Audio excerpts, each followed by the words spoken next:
Hello viewers, আসসালামু আলাইকুম। সবাই কেমন আছেন? আশা করি সবাই ভালো আছেন। আটা, ময়দা, সুজি বা চালের গুঁড়ার পিঠা তো অনেকেই খেয়েছেন, কিন্তু ভাতের পিঠা কখনো কি কেউ খেয়েছেন? যদি না খেয়ে থাকেন তাহলে আজকের রেসিপিটি দেখেন। তো ভাতের এই পিঠা বানানোর জন্য আমি দুপুরের বেঁচে যাওয়া ভাত নিয়েছি।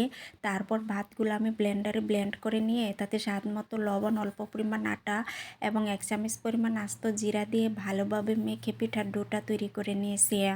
তারপর আমি ডো থেকে অল্প অল্প লেচি কেটে নিয়ে রুটি বেলে আগে থেকে চিকেনের রেডি করা পুর দিয়ে তারপর আমি পিঠার একটা সাজ দিয়ে এভাবে সবগুলো পিঠা বানিয়ে নিয়েছি।